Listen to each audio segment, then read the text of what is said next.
Planet MEW Podcast. This is the journey of setting yourself free. In the previous episode, I spoke about how I realised that I wanted to leave my life behind and go travel full-time again. Now, this comes with a lot of insecurity. A lot of fears came to the surface that were roadblocks to making this happen, and they were all related to security. The truth is, it's really hard being autistic in Australia. I'll delve into this more in another episode, but it's relevant here. I just want to acknowledge that I've lived in a third world country before, so I understand my privilege, but there is a lot wrong with the disability sector in Australia. Without going into too much detail, my financial situation is problematic.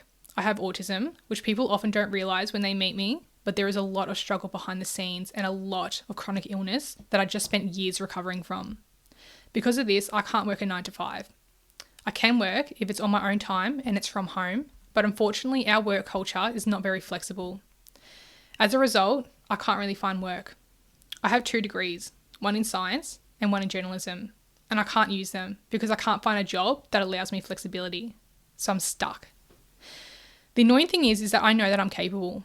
I know I'm smart and disciplined and hardworking and creative, but I'm reminded of the quote, "Everybody is a genius, but if you judge a fish by its ability to climb a tree, it will live its entire life believing that it is stupid." And this is exactly how I feel. Australia has such a one-dimensional, outdated and uninclusive concept of the workforce that it measures me as disabled and stupid against it.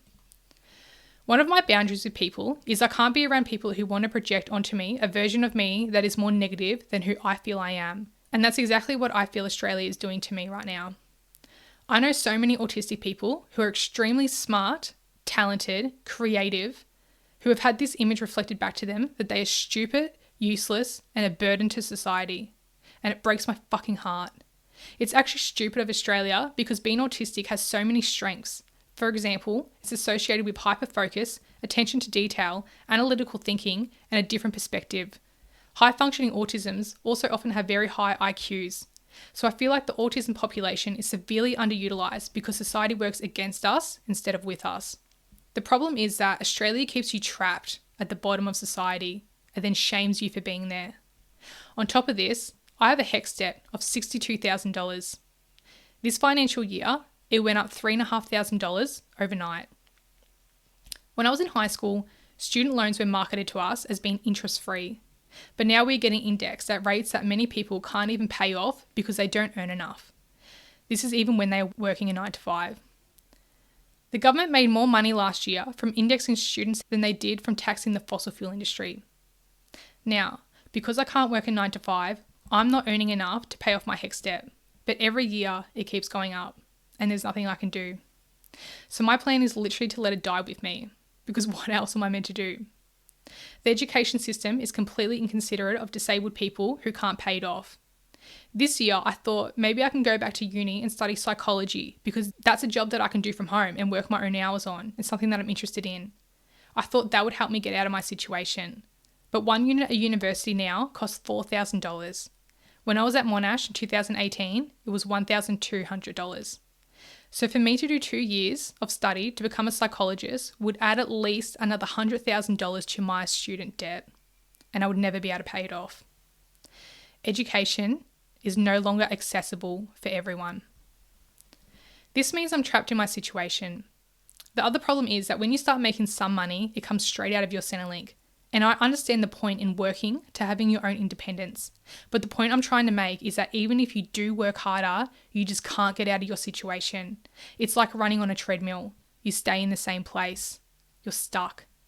This is amplified by the fact that I'm currently waiting to get on the Disability Support Pension, or the DSP. I applied for this in December 2023. I was told it would take 3 months to hear back. 6 months later, I was rejected. To qualify for DSP, your disability needs to score 20 points. Apparently my autism is only worth 10. They also completely disregarded some of my other chronic health conditions, so I put in an appeal with the help of my friend Rachel Thompson, disability advocate and human rights lawyer who worked in the NDIS field helping people lodge appeals. I am still waiting to hear back. It's now October, which means the process has taken me 10 months and is still not finished. On top of this, if you have applied for DSP, You are not allowed to work more than 15 hours a week or you are automatically disqualified. This is crazy because once you actually get approved, you're allowed to work 30 hours a week. This keeps you stuck. And this is when you actually do have a significant diagnosis like autism on paper. I know so many people who are too sick to work, but they're not sick enough to be considered disabled, and so they're stuck, living on job seeker, which you're not supposed to live off. The system keeps you debilitated. It is so hard to make plans with your life because you don't even know if you're going to get approved, you know? And on top of all of this, there is the constant casual disrespect, the constant invalidation of your problems. It wears you the fuck down. It just adds to this belief that you're worthless and a burden because we look like shit on paper. It really, really contributes to my depression. I know I am speaking to so many people right now. I'm not even going to get into the process with the NDIS, another system which is completely broken. My friend Rachel wrote a journal article that was published about how the NDIS violates human rights. I really hope to have her on the podcast eventually and really delve into this, and I'd really love to have Senator Jordan Steele John on the podcast as well, if you happen to listen to this. But the system is broken. And when I was going through the process of the NDIS, I literally said to my dad, who was on some of the phone calls with me, I honestly believe the government is trying to get me to kill myself because they consider me a burden to the system. Now, my dad hates when I make jokes or say anything about suicide, but he agreed. He said, yep. People with autism in Australia are 9 times more likely to commit suicide. This is part of the reason why. Now, I do have help from my family, and thank God, because without that, I would be out in the streets, and it makes me really scared for the people who don't have that privilege. The cost of living is fucked. Gas is expensive, food is ridiculous. I don't need to tell you, you know this. Every 2 to 3 months, I go through a pretty bad bout of depression where I just feel so scared and hopeless about my situation and my future, and then I have to work up the courage to try again. But deep down, I know it's hopeless, and it gets harder and harder to get up. But this month, I finally realised something. I realised that for the same money it cost me to just get by in Australia, I could be living like a queen overseas. And I could be living independently off my own money because that part-time work would be enough for me to get by. When I was living in Bali, like a local, I was living off $15 a day. So if worse comes to worse, I could be living comfortably in Bali for $200 a week. I've actually set my goals higher. My goal is to find some part-time remote work, which offers more flexibility so I can travel through Europe and America. I consider myself to be very smart with money, and I will be smart about my travel plans. And I haven't given up on making a fortune one day. I'm just trying a different direction. I think what I've realised is the way that I have thought about my finances my whole life is a model that just doesn't fit anymore. The model passed on from the older generation is to save money, buy a house, and then buy a second house. And I just don't think that works anymore. This model is basically to stockpile money, and I don't blame the older generation for this because they have the echoes of the war and the Great Depression in their ears from the generation above them. And it worked for them. But I don't think the model of buying multiple properties is a smart investment strategy anymore because it's not possible for everybody to achieve it. Now look, I don't know shit about commerce, okay?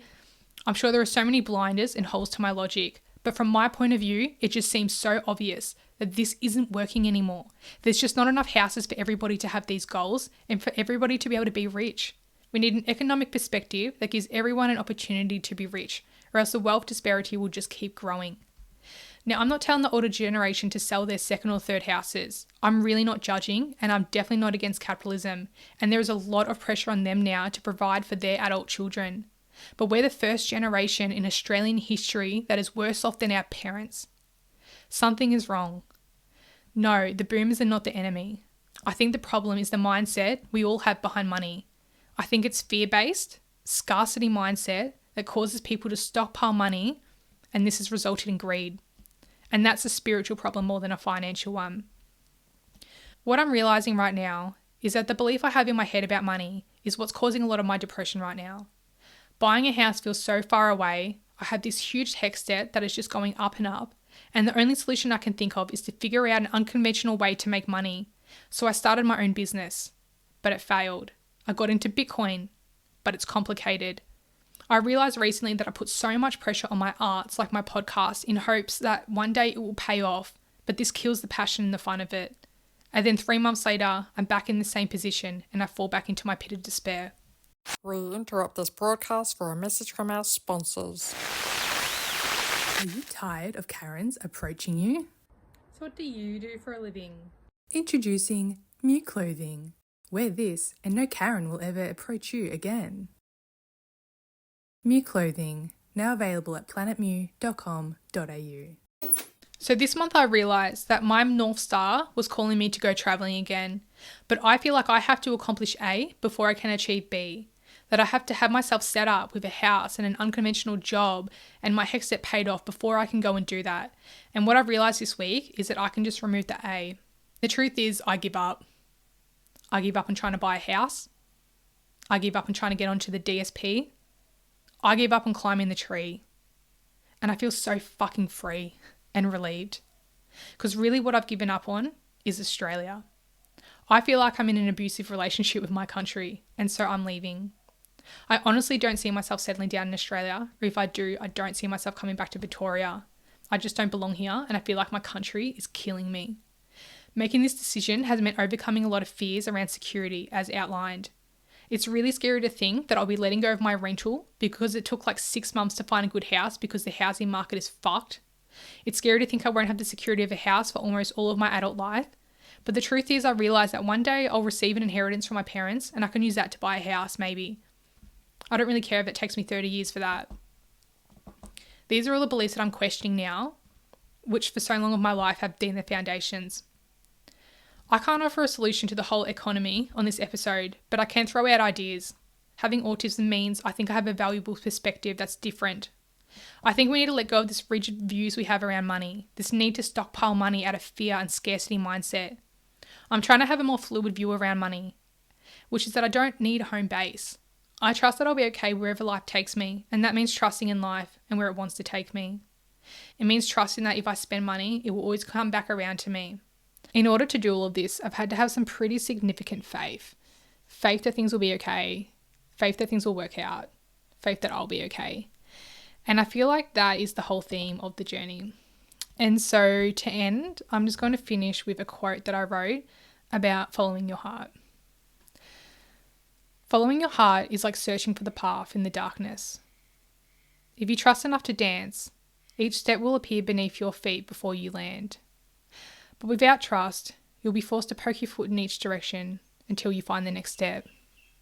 You very well may find the path this way, but the path will never teach you how to dance.